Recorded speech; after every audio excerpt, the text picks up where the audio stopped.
তো এই যে আজকের যে অভিনেতা রাজ হয়ে ওঠা, এটা কি ছোটবেলায় থাকে না? অনেকের তো প্যাশন থাকে। আপনার কি কোনো রকম প্যাশন ছিল নাকি দৈবক্রমে চলে আসে আসলে?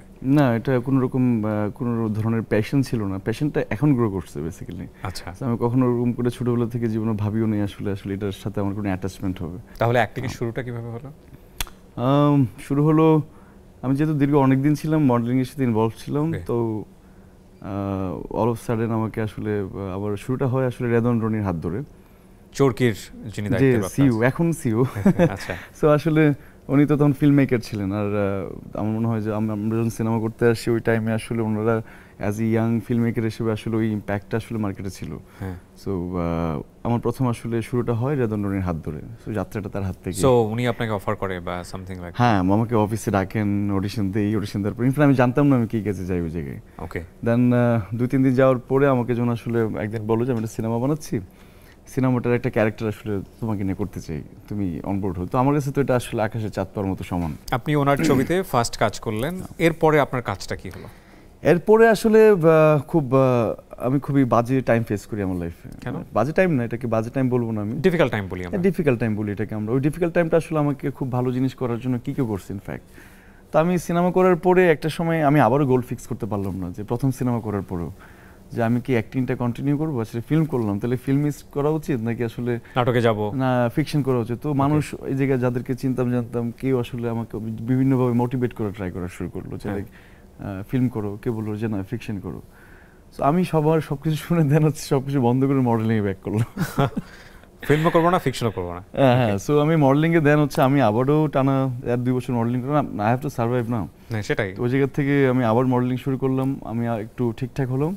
দেন আমি একটা ফিল্মের সাথে ইনভলভ হই, যেটা হচ্ছে স্টার সিনেপ্লেক্সের একটা প্রোডাকশন, নডরাই। ওকে, যেটার সিনেমাটা বানিয়েছেন হচ্ছে তানিম রহমান অংশু। হ্যাঁ, ওটা আমাকে আসলে একটা নতুন জার্নি গিফট করে আর কি, আবারও যে লাইক ইনটু দ্য জোন, আবার একটা নতুন ফিল্মের সাথে ক্যারিয়ার স্টার্ট। দেন আমি ব্যাক টু ব্যাক আসলে আমার কাজগুলো হয়, নডরাই, পরাণ, হাওয়া, দামাল, রক্তচোবা, মানে এরপরে আসলে কন্টিনিউয়াসলি। তখন পর্যন্ত গোল ফিক্স ছিল না, বাট এরপর আফটার নডরাই মেবি আমার গোল আমি ফিক্স করে ফেলছি যে না, হোয়াটএভার উইল হ্যাপেন, লাইক আচ্ছা আমি এই জায়গাতে সবচেয়ে টাইম এন্ড শ্রম দিতে চাই। পরাণ আপনার জন্য ক্যারিয়ারের সবচেয়ে বড় মাইলেজ এখন পর্যন্ত, আমরা যদি ভুল না করি। নিঃসন্দেহে। সো রায়হান রাফির ছবি। পরাণের গল্পটা আপনার কাছে যখন আসে বা আপনার অফার যখন আসে এবং পরাণের লিড ক্যারেক্টারে যখন আপনাকে চুজ করা হয়, এবং আমরা দেখেছি পরাণ যখন রিলিজ পেলো খুব একটা হইচই হলো না, কিন্তু জাস্ট কয়েকদিন পরেই সবাই পরাণের কথা বলছে, আপনার কথা বলছে, এবং একটা খুব চাঞ্চল্যকর ঘটনার উপরে নির্মাণ করা হয়েছিল ছবিটা। আপনার কাছে অফার আসার পরে আপনি এটাকে কিভাবে দেখেছিলেন, যে এই ছবিটা এতটা হিট করবে কিনা, বা এখানে আপনি ক্যারেক্টার হিসেবে কতটা রোল প্লে করতে পারবেন? আসলে প্রথমত আমি যখন আসলে কোনো স্ক্রিপ্টে কাজ করি তখন আসলে আমি কোনো এক্সপেকটেশন রাখি না যে এটা আমাকে কি গিফট করবে। আমার কাছে যখন স্ক্রিপ্টটা খুবই ম্যাটার করে এবং এটা কে বানাচ্ছেন সেটা ম্যাটার করে।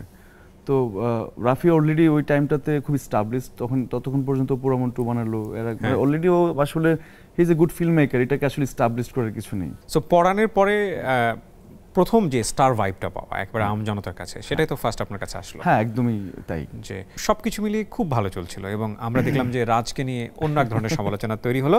সেটা হচ্ছে রাজ হুট করেই প্রায় 30 লক্ষ টাকার সম্মানে চেয়ে বসেছেন, এরকম একটা কথা মিডিয়াতে চাউর হলো।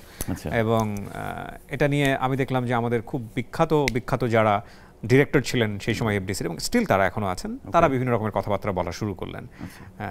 আপনি আসলে রিয়েল ফ্যাক্টটা কি ছিল আমাকে একটু বলেন তো। টাকার বিষয়টা যেভাবে আসলো, এটা যেরকম আপনি খুব অবাক হলেন, আমিও আসলে অবাক, কারণ আমার ক্লিয়ারলি আমি কোথাও কোনো স্টেটমেন্টে কোথাও কারোর সাথে ইনফ্যাক্ট কোনো ডিরেক্টরকেও আমি কোনোদিন বলিনি যে আমাকে এত টাকা দিতে হবে। তো আমিও খুব অবাক যে আসলে এটা কেন সবাই এটা নিয়ে ভিডিওস অ্যান্ড লাইক একজন শুরু করলো, এটা নিয়ে আরও 10 জন শুরু করলো। তো এটা আমার জন্য একটা বিব্রতকর সিচুয়েশন ছিল, কারণ আমার এই ছোট জার্নিতে কখনো যাদের সাথে আমার কাজ হয়েছে কখনোই কারোর সাথে টাকা নিয়ে কোনোদিন আগে কথা হয়নি। যাদের সাথে আমার এক্সপিরিয়েন্স কাজের সবার সাথে আমার মানে প্রথম কথা হচ্ছে স্ক্রিপ্টে ডান, এবং ওই কাস্টিং আমি ফিট ঠিকঠাক, আমিও আসলে ফিট কিনা সেটা দেখার বিষয় আছে। সব কিছু মিলে যখন ওকে হয়, then I go for finance. এটা হচ্ছে আমার কাজের একটা ওয়ে আর কি। আসলে যেভাবে এটাকে আসলে চাওয়ার করা হলো বা এটাকে নিয়ে কথা বলা হলো, এটা আমার জন্য একটা সময় খুব বিব্রতকর না, এটা তো ডেফিনেটলি বিব্রতকর সিচুয়েশন ছিল। এখন ওটা তো আমি না, যাদের সাথে আমার কাজ হয়েছে স্ক্রিপ্টের বাইরে বা আলাদা করে আমাকে টাকা দিয়ে নিতে হবে এরকম না, আমি অ্যাক্টিং করি একান্তই নিজের ভালো লাগা থেকে। যেটা হচ্ছে আমার সোলকে আমি ফিট করাতে পারি ঠিকঠাক, ওটা আমাকে আনন্দ দেয়। রাইট। সো ওটার থেকে বেশি হয়ে গেল, ও টাকা নেয় বেশি, তো এটা আমার জন্য বিব্রত করছে। না কিন্তু এই হোয়াক্সটা বা যেটাই বলি না কেন, এক ধরনের গুজবটা, এটা সামহাও আপনার ক্যারিয়ারের উপর ইফেক্ট তৈরি করলো কিনা? লাইক যারা আসতে চাচ্ছিল তারা ওই অ্যামাউন্টটা শুনে পিছপা হয়ে গেল কিনা, নাকি it's just discussion? It's discussion. না, ভালো হয়েছে ওই অ্যামাউন্ট, এখন কেউ ওই অ্যামাউন্টে দিতে যাচ্ছে, so no worries. Okay, so they help me actually, so it's good, it's good. Okay, it's not bad, sometimes it's good. Fine.